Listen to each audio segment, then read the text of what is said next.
Olá, crianças, tudo bem com vocês? Espero que sim. Vamos começar hoje, né? No decorrer dessa semana, enviaremos aulas para vocês hoje, não é? Vocês estão numa fase de fazer as atividades de verificação de aprendizagem. Então, nós esperamos que vocês se dediquem, nós esperamos que vocês façam direitinho, tá bom? Ler com atenção, uma forma de podermos avaliar cada um de vocês, o desempenho de cada um de vocês, por meio dessas aulas, né? Nós precisamos ter uma nota, então, nós professores, nós escolas, esperamos que vocês se dediquem, que vocês façam direitinho, com bastante cuidado, tá bom?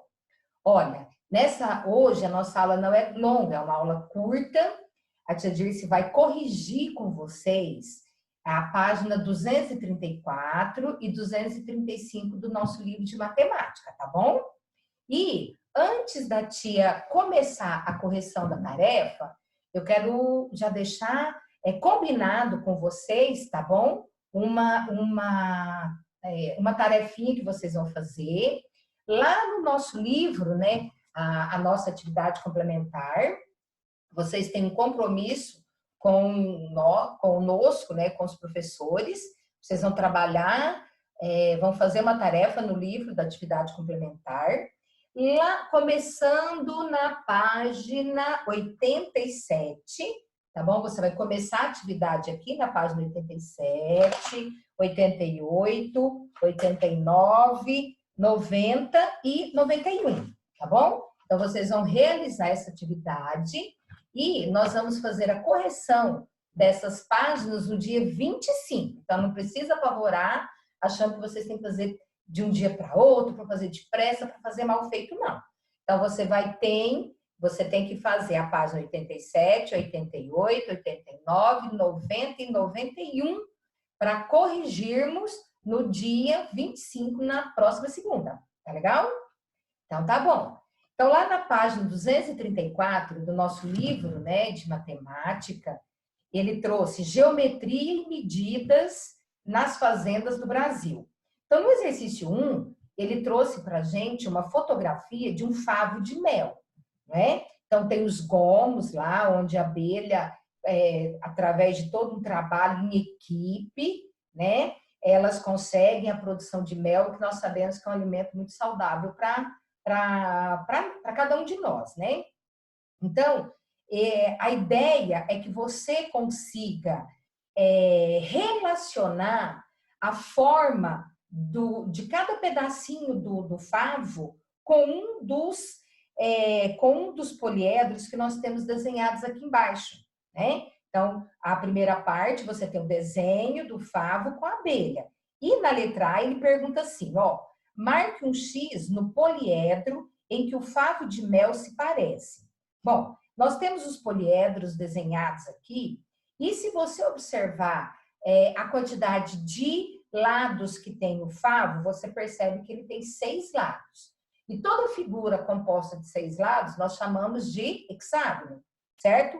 Então, esses poliedros que nós temos desenhados aqui, cada um deles tem uma variação em relação à quantidade de lados com que cada base foi construída, né?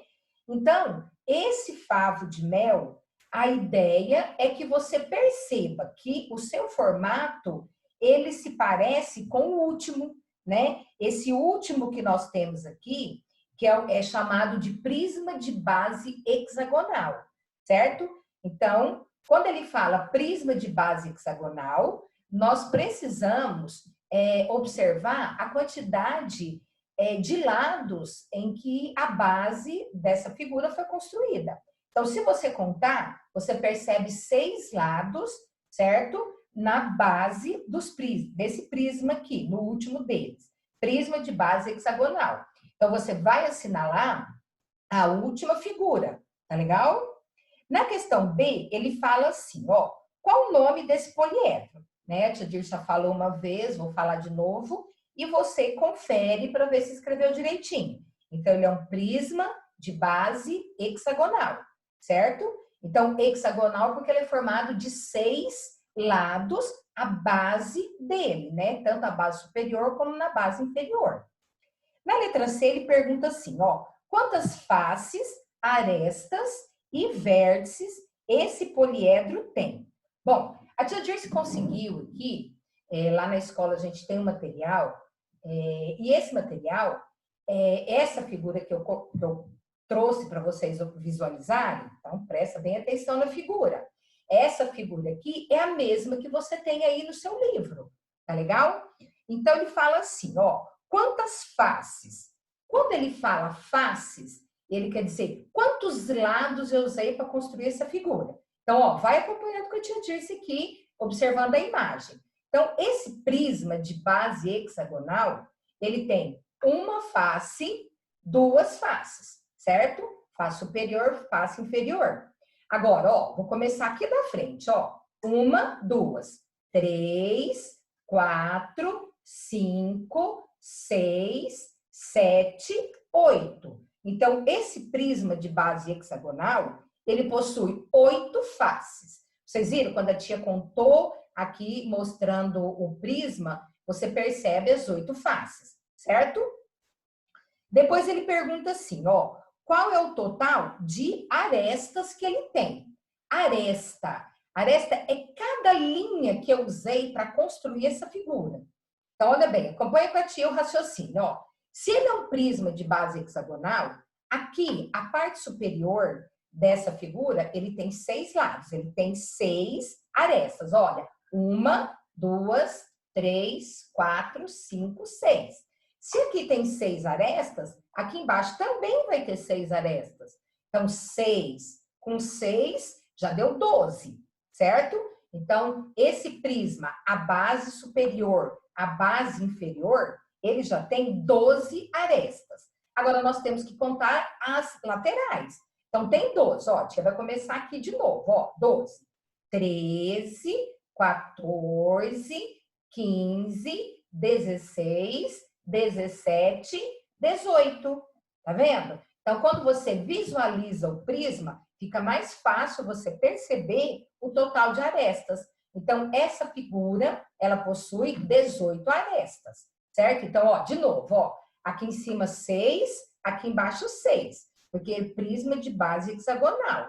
6 e 6, 12. Agora, ó, 13, 14, 15, 16, 17, 18, certo? Então, 18 arestas tem essa figura. Depois ele pergunta para a gente o total de vértices. Vértices é o ponto de encontro de cada pedacinho que eu usei para compor a figura. Então, por exemplo, ó, isso aqui, né, é um segmento de reta, é um pedacinho de reta. Então, isso aqui nós chamamos de vértice. É quando o ponto de encontro, né, entre o segmento de reta e o outro. Então, ó, conta com a tia, ó. 1, 2, 3, 4, 5, 6. Então, aqui em cima, ele já tem 6 vértices. E se em cima tem 6, embaixo também vai ter 6, ó. Então, aqui já tem 6, ó. 7, 8, 9, 10, 11, 12. Certinho? Então, olha, nessa figura, prisma de base hexagonal, eu tenho, ó, 8 faces, 18 arestas e 12 vértices, certinho? Que é o que responde a letra C do nosso livro, tá legal? Então, ó, prisma de base hexagonal. Você visualiza e você percebe como que ele é formado, tá legal? Então, tá bom. Agora, o que nós vamos fazer? Vira o nosso livro na página 235.